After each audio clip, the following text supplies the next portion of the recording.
মৰমৰ ছাত্ৰ ছাত্ৰীসকল, ৰাজ্যিক শিক্ষা গৱেষণা আৰু প্ৰশিক্ষণ পৰিষদ অসমে প্ৰস্তুত কৰি উলিওৱা পঞ্চম শ্ৰেণীৰ স্বশিক্ষণ সমলৰ দ্বিতীয় ভাগ অৰ্থাৎ সমল নং 2 পঞ্চম শ্ৰেণীৰ বাবে প্ৰস্তুত কৰি উলিওৱা এইটো ভিডিঅ'টোৰ দ্বিতীয় খণ্ড। প্ৰথম খণ্ডত আমি সংকুৰণ আৰু ইংৰাজী বিষয়ৰ আলোচনা কৰিলোঁ। আমি দ্বিতীয় খণ্ডত গণিত আৰু পৰিৱেশ বিষয়ৰ প্ৰশ্ন উত্তৰসমূহ আলোচনা কৰিম। আৰু তোমালোক সকলোকে এটা অনুৰোধ কৰিছোঁ, তোমালোকে বেলেগৰ পৰা চাই হুবহু লিখিবলৈ চেষ্টা নকৰিবা, যিমান পাৰি নিজে লিখিবলৈ চেষ্টা কৰা আৰু যিখিনি ভুল থাকিব সেইখিনি শুধৰাই দিয়াটো আমি শিক্ষকসকলৰ দায়িত্ব। তোমালোকে এইটোত কোনো চিন্তা কৰিব নালাগে, ভয় খাব নালাগে। বিষয় গণিত, মৌখিক গণিত। শুদ্ধ উত্তৰটোত এই ৰাইট চিন দিয়া। এটা অংকৰ আটাইতকৈ সৰু সংখ্যাটো কি? এটা অংকৰ মানে এটা ঘৰত লিখিব পৰা আটাইতকৈ সৰু সংখ্যাটো কি? সেইটো হ'ব 1।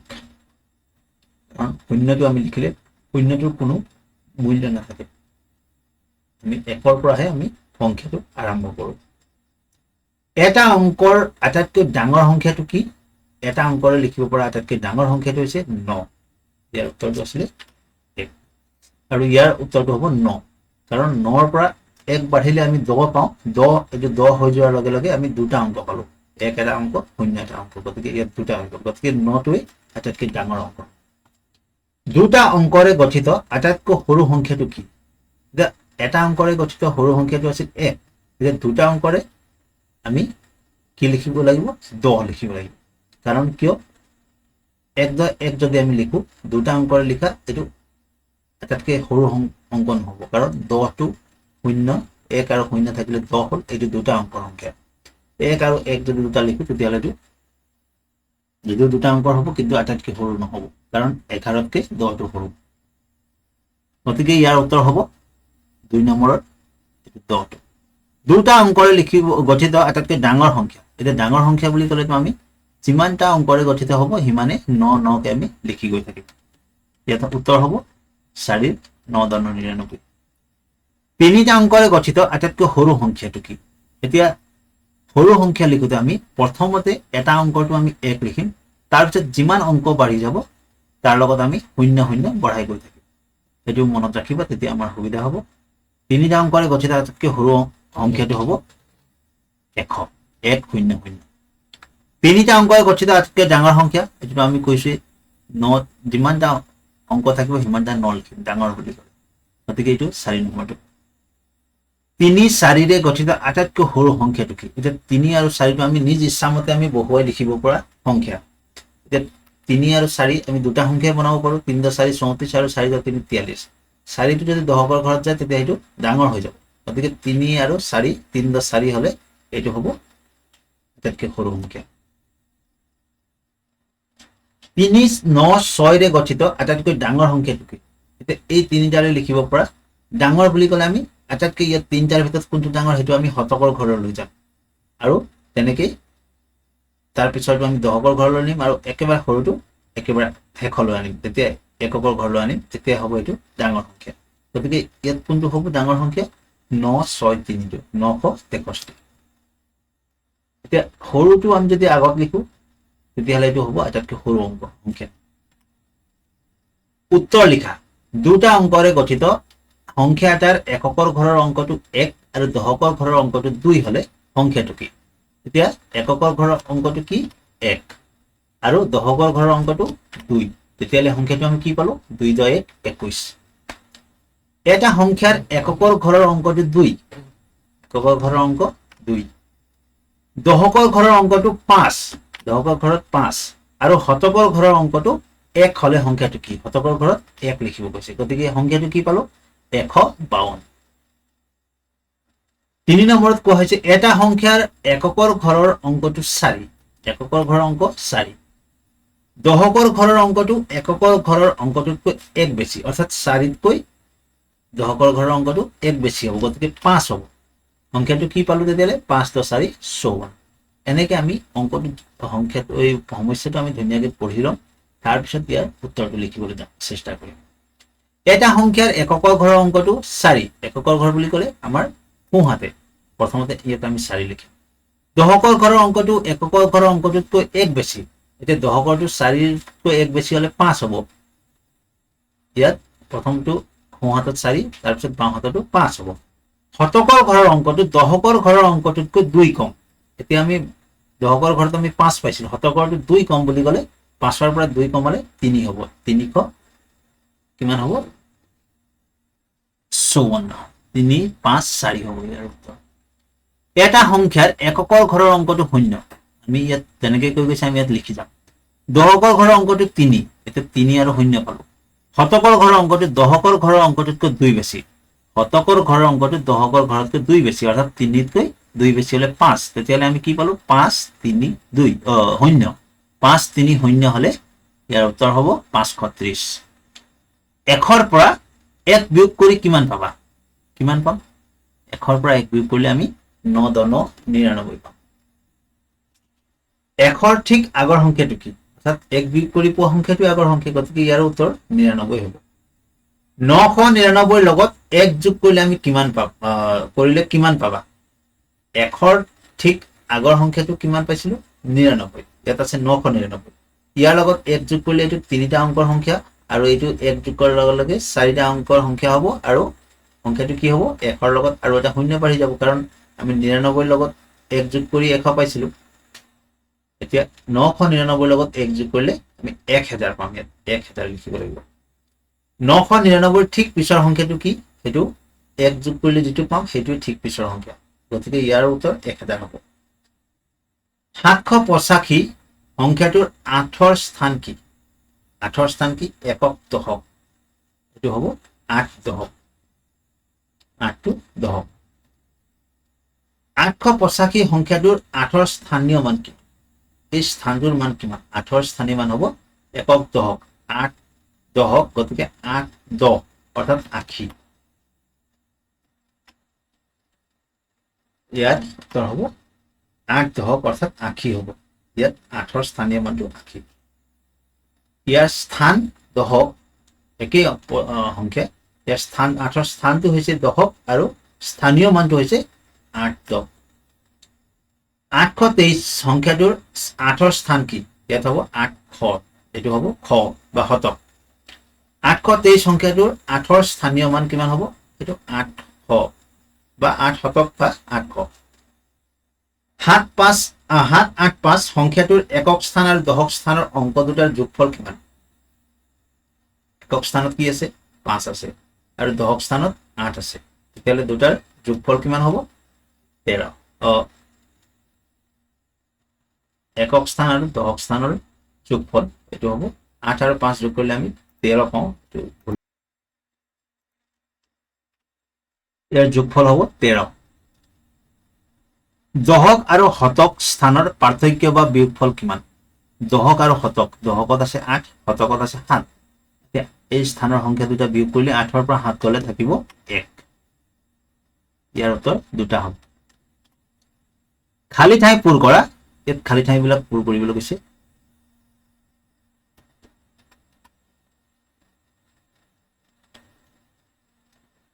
7.3 কিলোমিটাৰ সমান কিমান কিলোমিটাৰ আৰু কিমান মিটাৰ ইয়াক ভাগ কৰি দিব কৈছে ইয়াত 7.3 কিলোমিটাৰ মানে 7টো কিলোমিটাৰ আৰু 3টো মিটাৰ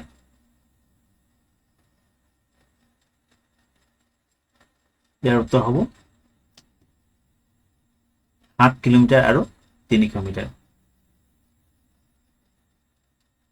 যেহেতু আমি দশমিকৰ পিছত কিলোমিটাৰটোত আমি 3টা সংখ্যা থাকিব লাগে ইয়াত যেহেতু সংখ্যাবিলাক দিয়া নাই কাৰণ শূন্য দশমিকৰ পিছত শূন্য থাকিলে সাধাৰণতে লিখা নহয় সেইকাৰণে ইয়াত যদি অকল 3 মিটাৰ হলহেঁতেন যদিহে ইয়াৰ 0.03 থকা হলে এটো 3 মিটাৰ হলহেঁতেন কিন্তু ইয়াত যেহেতু 3 আছে গতিকে এটো 300 মিটাৰ হ'ব 2.3 সেন্টিমিটাৰ সমান কিমান মিলিমিটাৰ এৰ হ'ব কিমান আমি 10 মিলিমিটাৰত 1 সেন্টিমিটাৰ গতিকে আমি 2 মিলিমিটাৰ 2 সেন্টিমিটাৰ হ'ব 20 মিলিমিটাৰ আৰু 3 মিলিমিটাৰ 20 আৰু 3 23 মিলিমিটাৰ দুভাগত 1 কিলোমিটাৰ অৰ্থাৎ আধা কিলোমিটাৰ সমান কিমান মিটাৰ এতিয়া 1 কিলোমিটাৰত 1000 মিটাৰ হয় তাৰ আধা কিমান হ'ব 500 মিটাৰ এইটো হ'ব 500 মিটাৰ 2 কিলোমিটাৰ সমান মিটাৰ এতিয়া 1 কিলোমিটাৰত 1000 মিটাৰ আৰু 2 কিলোমিটাৰত 2000 মিটাৰ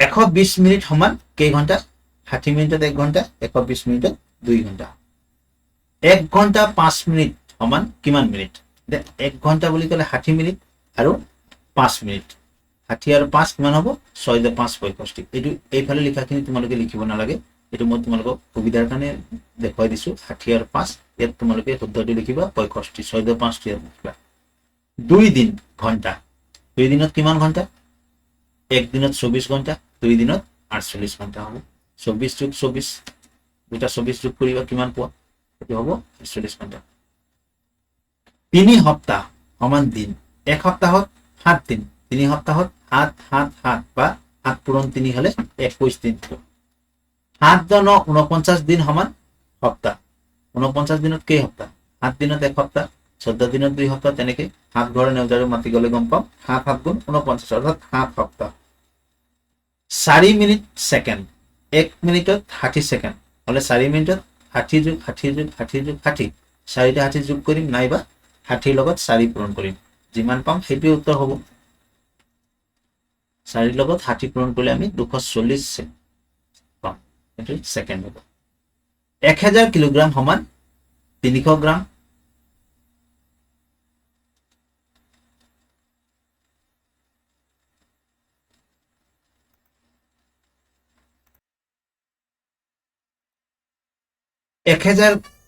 ইয়াত কিলোগ্ৰাম আছে কিন্তু তোমালোকে গ্ৰাম বুলি লিখিবা যদি তোমালোকে গ্ৰাম কৰি ল'বা তেতিয়া সুবিধা হ'ব নহলে কিলোগ্ৰাম হলে তোমালোকৰ লিখাত যথেষ্ট অসুবিধা হ'ব যেহেতু ইয়াত কিলোগ্ৰাম আৰু এইটো গ্ৰামত হলে আমি বহুতখিনি ইয়াত লিখিব লাগিব এইটো 1000 গ্ৰাম বুলি আমি লিখি লম 1000 গ্ৰাম সমান 300 গ্ৰাম যোগ আৰু দুটা ঘৰ খালি আছে ইয়াত নিজৰ ইচ্ছামতে আমি বহুৱাব পাৰোঁ এতিয়া আমি 300 গ্ৰামটো বাদ দি থাকিল 700 গ্ৰাম 700 গ্ৰামটো আমি দুই ভাগত ভাগ কৰিব পাৰোঁ আমি ইয়াত লিখিব পাৰোঁ 100 গ্ৰাম আৰু 600 গ্ৰাম এইটো লিখিব পাৰোঁ বা ইয়াত 500 গ্ৰাম লিখি ইয়াত 200 গ্ৰাম লিখিব পাৰোঁ বা ইয়াত 300 গ্ৰাম লিখি ইয়াত 400 গ্ৰাম লিখিব পাৰোঁ এনেকৈ আমি ইয়াৰ উত্তৰটো বেলেগ বেলেগ হ'ব পাৰে সমস্যা সমাধান কৰা এটা কণীৰ দাম 5 টকা হলে 2 ডজন কণীৰ দাম কিমান এটা কণীৰ দাম 5 টকা ইয়াত দুইটাৰ বুলি কোৱা নাই 2 ডজন বুলি কৈছে এতিয়া 2 ডজন মানে কিমান হ'ব আমি জানি ল'ব লাগিব 1 ডজনত 12টা হলে 2 ডজনত হ'ব 24টা গতিকে 24টা কণীৰ দাম হ'ব কিমান 24 পূৰণ 5 বা 5 পূৰণ 24 ইয়াৰ উত্তৰ হ'ব 120 টকা এইটো উত্তৰ নহয় কিন্তু দেই মই ইয়াত লিখাখিনি উত্তৰ নহয় উত্তৰটো তোমালোকে ইয়াত লিখিব লাগিব 120 টকা বুলি ইয়াত পূৰণ কৰি যিমান পাবা সেইটো ইয়াত লিখিবা ৰীমাৰ জন্মদিনত দেউতাকে এখন দোকানৰ পৰা 2 লিটাৰ গোৱালৰ পৰা 4 লিটাৰ আৰু হোটেলৰ পৰা 3 লিটাৰ 500 মিলিলিটাৰ গাখীৰ আনিলে সেইদিনা তেওঁ মুঠতে কিমান লিটাৰ গাখীৰ আনিলে এতিয়া আমি ইয়াত হাৰি হাৰিকে প্ৰথমতে লিখিলাম দোকানৰ পৰা 2 লিটাৰ গোৱালৰ পৰা 4 লিটাৰ আৰু হোটেলৰ পৰা 3 লিটাৰ 500 মিলিলিটাৰ মুঠ যোগ কৰি আমি কিমান হ'ল সেই যোগফলটো আমি ইয়াত লিখিম যোগফল হ'ব 9 লিটাৰ 500 মিলিলিটাৰ তোমালোকে কিন্তু ইয়াত প্ৰথমতে পাতি ল'বা সাইডত বহি লিখি ল'বা তাৰপিছত নিজে যোগ কৰি চাবা বাবুলৰ দোকানত 50 কিলোগ্ৰাম আলু আছিল তাৰে 20 কিলোগ্ৰাম বিক্ৰী কৰিলে আৰু নিজে ঘৰৰ কাৰণে 15 কিলোমিটাৰ নিলে তেখেতৰ দোকানত কিমান কিলোগ্ৰাম আলু বাকি থাকিল আছিল কিমান 50 কিলোগ্ৰাম বিক্ৰী কিমান হ'ল 20 আৰু ঘৰলৈ আনিলে 15 20 আৰু 15 যোগ কৰি আমি কিমান পাওঁ 35 50 কিলোগ্ৰামৰ পৰা 35 কিলোগ্ৰাম গলে থাকিব কিমান 15 কিলোগ্ৰাম থাকিব হয়নে নহয় তোমালোকে বিয়োগ কৰি চাবা এখন বিদ্যালয়ৰ পঞ্চম শ্ৰেণীৰ 25 জন ছাত্ৰ ছাত্ৰীয়ে প্ৰত্যেকই প্ৰতিদিনে গাই প্ৰতি 2 লিটাৰকৈ পানী খায় 6 দিনত কিমান পানীৰ প্ৰয়োজন হয় এটো কিন্তু অকমান চিন্তা কৰিব লাগিব যদিও টান নহয় কিন্তু অকমান চিন্তা কৰি উত্তৰটো লিখিলে ভাল পঞ্চম শ্ৰেণীৰ 25 জন ছাত্ৰ ছাত্ৰী প্ৰত্যেকই প্ৰতিদিনে গাই প্ৰতি 2 লিটাৰ 25 জন ছাত্ৰ ছাত্ৰীয়ে 2 লিটাৰ অৰ্থাৎ 50 লিটাৰ হ'ল প্ৰত্যেক দিনে 50 লিটাৰ 6 দিনত কিমান হ'ব 50 পূৰণ 6 অৰ্থাৎ উত্তৰ হ'ব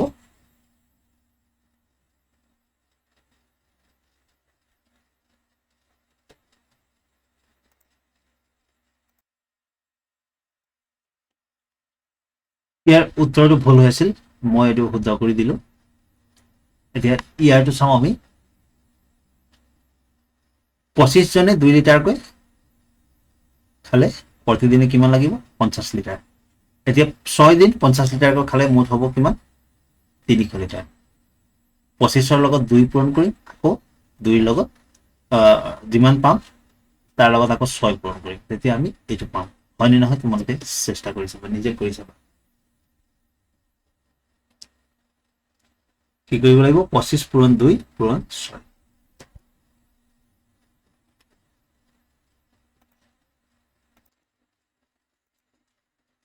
5 কিলোগ্ৰাম পিঁয়াজৰ দাম 200 টকা হলে 1 কিলোগ্ৰাম পিঁয়াজৰ দাম কিমান হ'ব ইয়াত 200 টকাটো কিমান কিলোগ্ৰামৰ 5 কিলোগ্ৰাম তেতিয়াহ'লে 1 কিলোগ্ৰামৰ দাম কিমান হ'ব ইয়াত 5 ভাগ কৰিব লাগিব অৰ্থাৎ 40 টকা হ'ব 1 কিলোগ্ৰাম দাম হ'ব 40 টকা ৰীনাই ৰাতি 10 বজাত শুলে ৰাতিপুৱা 5 বজাত টোপনিৰ পৰা উঠিলে তাই মুঠতে কিমান সময় শুলে এতিয়া হিচাপ কৰি দিয়া 10 বজাত শুলে 10ৰ পৰা 12টালৈকে 2 ঘণ্টা আৰু এফালে 5 বজালৈকে 5 ঘণ্টা তেতিয়াহ'লে কিমান ঘণ্টা শুলে 8 ঘণ্টা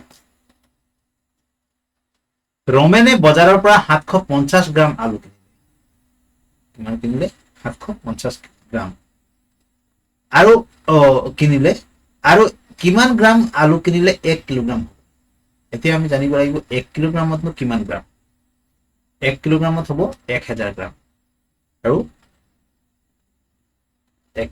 1000 গ্ৰাম হ'ব লাগে আৰু কিমান গ্ৰাম হলে 1000 গ্ৰাম হ'ব 750 টোক আমি 1000 পৰা বিয়োগ কৰি তেতিয়া আমি উত্তৰটো পাম বিয়োগ কৰি চাবা 250 গ্ৰাম অৰ্থাৎ 750 গ্ৰামৰ লগত 250 গ্ৰাম যোগ কৰিলে আমি 1000 গ্ৰাম বা 1 কিলোগ্ৰাম পাম যদি এডাল ফিটাৰ জোখ আধা মিটাৰ বা দুভাগৰ 1 মিটাৰ হয় তেন্তে তেনেকুৱা 5ডাল ফিটাৰৰ জোখ কিমান হ'ব এডালৰ আধা দুডালৰ 1 আকৌ দুডালৰ 2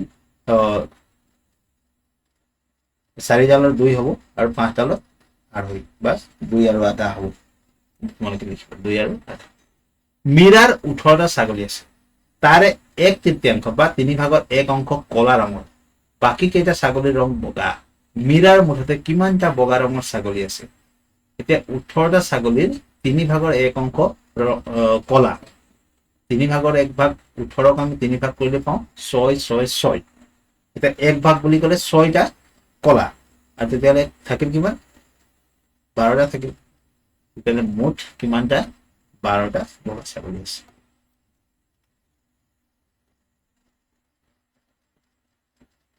ভুল হৈছে মই শুদ্ধ কৰিছো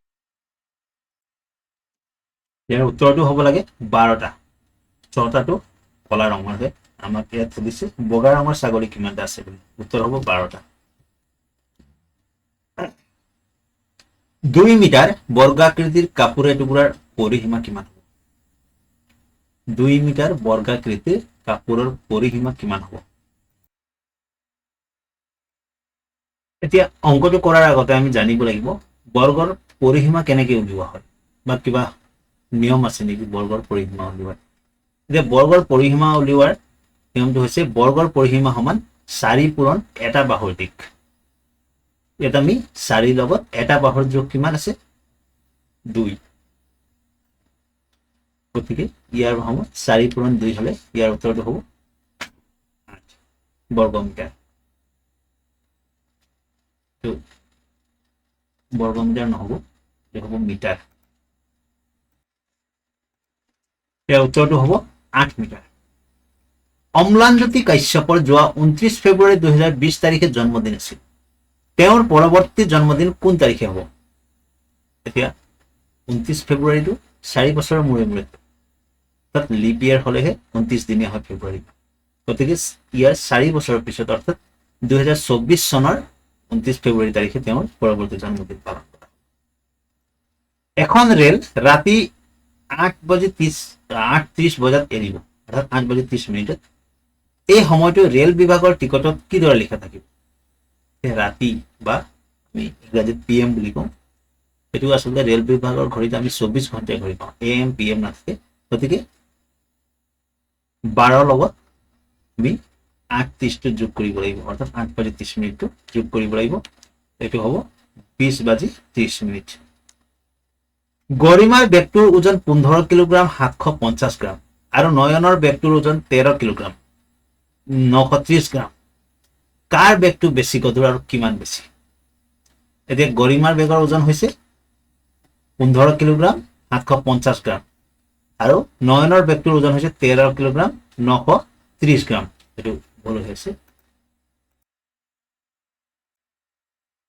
এতিয়া আমি দেখিলো গৰিমাৰ বেগটোৰ ওজন 15 কিলোগ্ৰাম 750 গ্ৰাম আৰু নয়নৰ বেগটোৰ ওজন 13 কিলোগ্ৰাম আৰু 930 গ্ৰাম এতিয়া এটো কিলোগ্ৰাম যেহেতু 15 আৰু এটো 13 গতিকে 15 কিলোগ্ৰামটো বেছি হ'ব এটো হ'ব গৰিমাৰ বেগটোৰ ওজন বেছি বা গধুৰ এটো আমি প্ৰথমতে লিখিম গৰিমাৰ বেগৰ ওজন গধুৰ বুলি তে কিমান বেছি গধুৰটো আমি ইয়াৰ পৰা বিয়োগ কৰিব লাগিব আমি ইয়াত দেখিছো 750 গ্ৰাম আৰু 930 এটো ওপৰত থকাটো সৰু হৈছে সংখ্যাটো এতিয়া আমি কি কৰিম এই 15 ৰ পৰা 1 কিলোগ্ৰামটো ইয়ালৈ লৈ যাম ইয়াৰ পৰা 1 কিলোগ্ৰাম যোৱা মানে 1000 গ্ৰাম হ'ল ইয়াত হ'ব এতিয়া 1750 গ্ৰাম আৰু এটো হ'ব 14 কিলোগ্ৰাম এতিয়া শূন্যৰ পৰা শূন্য গ'ল শূন্য থাকিল 5 ৰ পৰা 3 গ'ল এটো 2 থাকিল আৰু এটো 7 ৰ পৰা 9 যাব নোৱাৰে 17 17 ৰ পৰা 9 গ'লে 8 820 গ্ৰাম 1 কিলো আৰু ইয়াত থাকিল 14 14 ৰ পৰা 13 গ'লে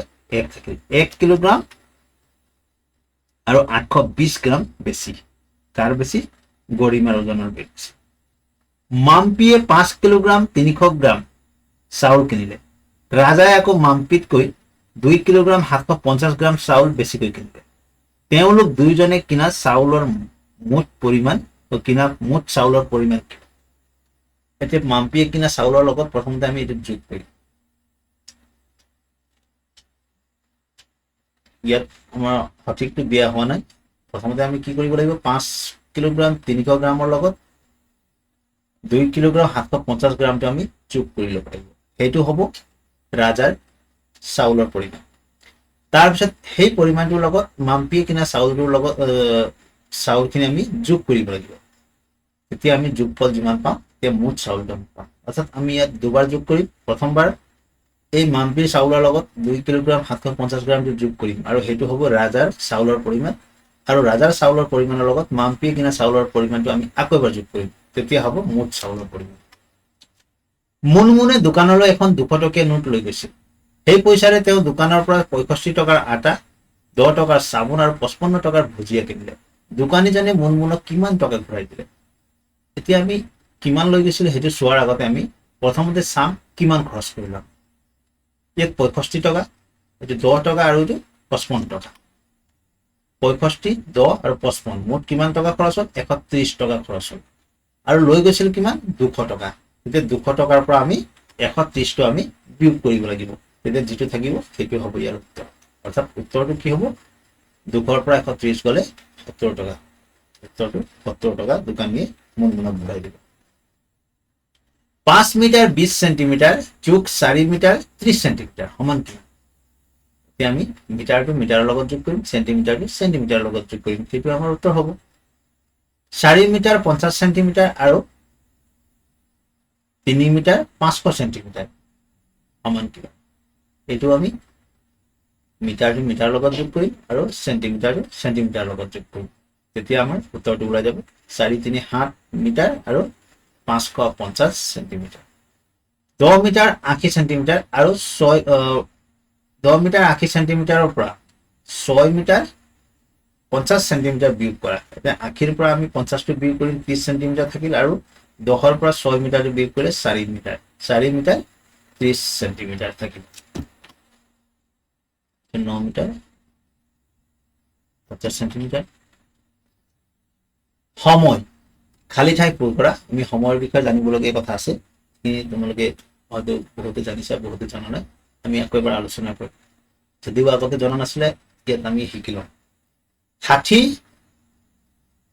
মিনিটত 1 ঘণ্টা তাত আমি ইয়াত কি লিখিম মিনিট বুলি 7 দিনত 1 সপ্তাহ অৰ্থাৎ ইয়াত দিন লিখিব লাগিব 7 দিনত 1 সপ্তাহ 1 বছৰ সমান 12 মাহ অৰ্থাৎ 1 বছৰ 12 মাহ ইয়াত আকৌ 1 বছৰ এইটো বছৰটো ইয়াত লিখিম আৰু 12টো এইটো 12টো ইয়াত লিখিম তাৰ মানে এইটো আৰু এইটো একেই আছে ওচৰ খালি ঘৰটোহে বেলেগ বেলেগ 1 সমান 60 মিনিট, এইটো 1 ঘণ্টা সমান 60 মিনিট, বা ইয়াত আমাৰ লিখা আছে 60 মিনিট 1 ঘণ্টা, আগত এইটো উল্টাই দিয়া আছে, এই 1 ঘণ্টাটো 60 মিনিট, আগত ঘণ্টাটো লিখিব লাগিব।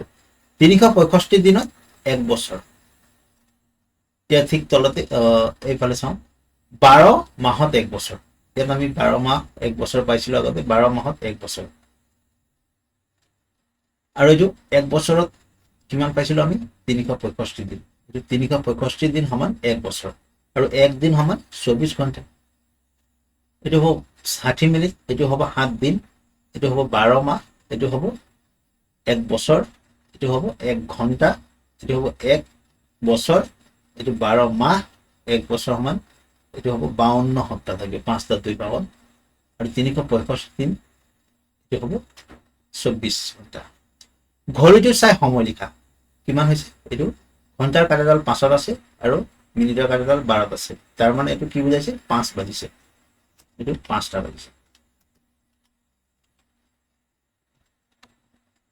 2 ঘণ্টাৰ পাছত সময় কিমান হ'ব? 2 ঘণ্টা মানে এই ঘণ্টাৰ কাঁটাডাল 2 ঘৰ পাৰ হ'ব, 1 ঘৰ 6 লৈকে 7, তেতিয়াহ'লে 7টা বাজিব। 1 ঘণ্টা আগত সময় কিমান আছিল? 1 ঘণ্টা আগত বুলি ক'লে এই 5ৰ ঘণ্টাটো 4ত পাবহে, বাকীখিনি মিনিটটো একে থাকিব। আমাক ইয়াত মিনিটৰ কথা কোৱা নাই, ঘণ্টাৰ কথা কৈছে, সেইকাৰণে 5টো 1 ঘণ্টা আগলৈ নিলে 4 বাজিব। 30 মিনিট আগত সময় কিমান আছিল? এতিয়া মিনিটৰ কথা আহিছে। ইয়াত মিনিট বুলি ক'লে আমি এই মিনিটৰ কাঁটাডাল আমি 30 মিনিট আগলৈ আনিব লাগিব, অৰ্থাৎ ইয়াত 5, এইটো 10, 15, 20, 25, 30, আমাৰ এইটো ইয়ালৈকে আনিব লাগিব। তেতিয়া এইটো অকমান মাজলৈ যাব ঘণ্টাৰ কাঁটাডাল, তেতিয়া হ'ব 4:30 মিনিট। 12ৰ পৰা 1 লৈকে 5, 2 লৈকে 10, 3 লৈকে 15, 4 লৈকে 20, 5 লৈকে 25, 6 লৈকে 30, অৰ্থাৎ 4:30 মিনিট হোৱা, আধা ঘণ্টা বা 30 মিনিটৰ আগত। কোন মাহত কিমান দিন থাকে লিখা? জুন মাহত কিমান দিন থাকে? 30 দিন। মাৰ্চত 31 দিন, নৱেম্বৰ 30 দিন, জানুৱাৰী 31 দিন, এপ্ৰিল 30 দিন, অক্টোবৰ 31 দিন। এইটো ফেব্ৰুৱাৰী 21 চনৰ এটা কেলেণ্ডাৰ দিয়া আছে মাহৰ। এই মাহটোৰ কেইটামান বৈশিষ্ট্য লিখা। বৈশিষ্ট্য মানে ইয়াৰ বিষয়ে দুটামান লিখিব লাগে কথা। ধৰক এইটো হ'ল মাহটো কিমান দিনীয়া? 28 দিনীয়া, এনেকে লিখিলো। মাহটো শেষ। তাৰপিছত লিখিলো মাহটোত সোমবাৰ 4টা আছে, এইটো সোমবাৰৰ ঘৰত 1, 2, 3, 4টা পৰিছে। তেনেকে আমি অন্যান্য বাৰৰ কথাও লিখিব পাৰো, বা আৰু কিবা বিকল্প থাকিলেও বা বেলেগ কথা থাকিলেও তোমালোকৰ যদি মনত পৰিছে তোমালোকে লিখিব পাৰা।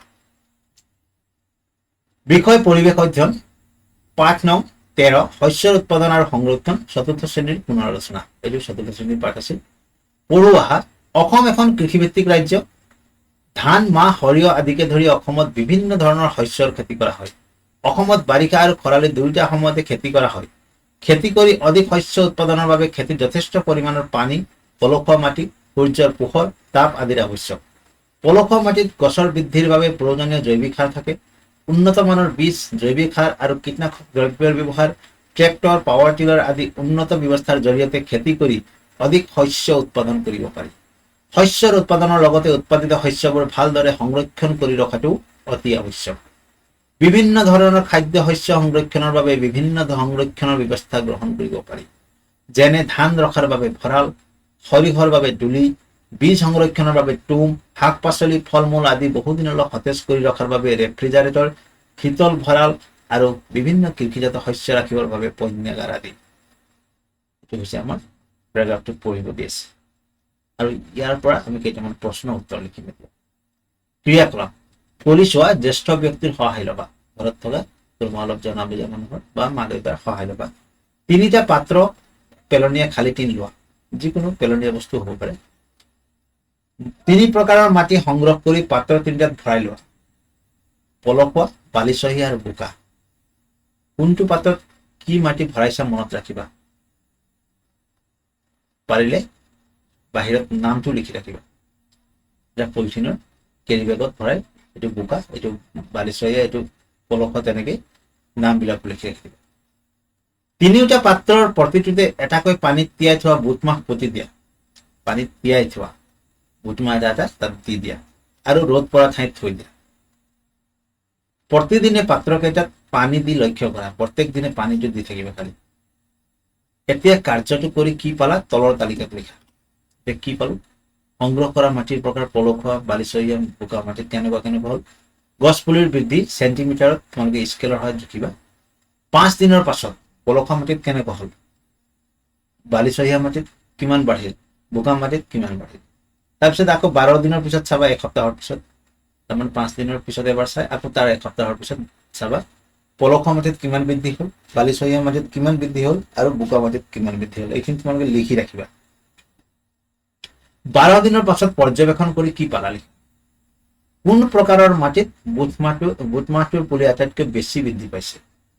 এইটো আমি যদিও তোমালোকে এতিয়ালৈকে কৰি চোৱা নাই, কৰি চাই লিখিব উত্তৰ, কিন্তু ইয়াৰ সহজভাৱে ক'ব পৰা উত্তৰটো হৈছে পলসুৱা মাটিত সাধাৰণতে পুলিৰ বৃদ্ধি বেছি হয়। কোন প্ৰকাৰৰ মাটিত পুতিত দিয়া বুট মাহটোৰ পুলি বঢ়া হয়। এইটো সাধাৰণতে বালি মাটিটোত বঢ়াত অসুবিধা হয়।